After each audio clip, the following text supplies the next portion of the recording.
வாங்க சன்ரைசர்ஸ் ஹைதராபாத் மற்றும் டெல்லி கேபிட்டல்ஸ் மோதிர இந்த மேட்ச பத்தி கொஞ்சம் அலசி ஆராயலாம். இது வெறும் நம்பர் இல்ல, இதே ஹைதராபாத் பிட்ச்ல செட் பண்ண ஒரு ரெக்கார்ட் ஸ்கோர். அப்போ அதே மாதிரி ஒரு பெரிய ஸ்கோர் இன்னிக்கும் வருமா? வாங்க டீம்ஸ், பிட்ச், பிளேயர்ஸ் பத்தி பார்க்கலாம். சரி, யாரெல்லாம் களத்துல இறங்க போறாங்க? 2 டீமோட ப்ராபபிள் லைனப்ஸை பார்த்துடலாம். 2 டீம்ஸுமே அவங்களோட கடைசி மேட்ச்ல இருந்து அதே காம்பினேஷனோட தான் பெரும்பாலும் களமிறங்குவாங்க. இப்ப சில முக்கியமான அப்டேட்ஸ். அக்சர் பட்டேல் ஃபிட்டா இருக்கிறது டெல்லிக்கு ஒரு பெரிய பூஸ்ட். அடுத்த வென்யூ ஹைதராபாத் பிட்ச் ஒரு வெல்டர் விக்கெட்னு ரொம்ப ஃபேமஸ். அப்படின்னா என்னன்னு கேக்குறீங்களா? பேட்ஸ்மேன்களுக்கு ஸ்வர்க்கம், பவுலர்ஸ்க்கு ஒரு கெட்ட கனவுன்னு சொல்லலாம். ஸ்டாட்ஸும் அதே தான் சொல்லுது. ஃபாஸ்ட் பவுலர்ஸ் 37 விக்கெட்ஸ் எடுத்திருக்காங்க, ஆனா ஸ்பின்னர்ஸ் வெறும் 7 தான். சரி, அப்போ யார் இந்த மேட்சோட ஸ்டார்ஸா இருக்க போறாங்க? எக்ஸ்பர்ட்ஸ் என்ன சொல்றாங்கன்னு பார்க்கலாம். ஃபர்ஸ்ட் பேட்டிங்ல யார் கலக்க போறாங்கன்னு பாப்போமா?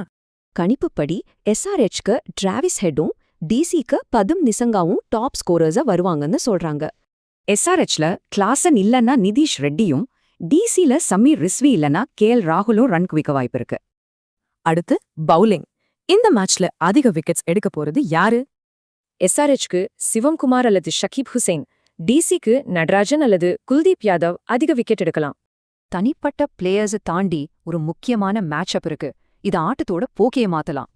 SRHோட அதிரடி ஓபனர் அபிஷேக் சர்மா, டெல்லி ஸ்பின்னர்ஸ் அக்ஷர், குல்தீப் கிட்ட ரொம்பவே தடுமாறி இருக்காரு. அப்போ கேள்வி இதுதான், பேட்டிங்க்கு சாதகமான இந்த பிட்ச்ல இந்த பவுலிங் மேட்சப்ஸை தாண்டி பேட்ஸ்மென்கள் ஜெயிப்பாங்களா?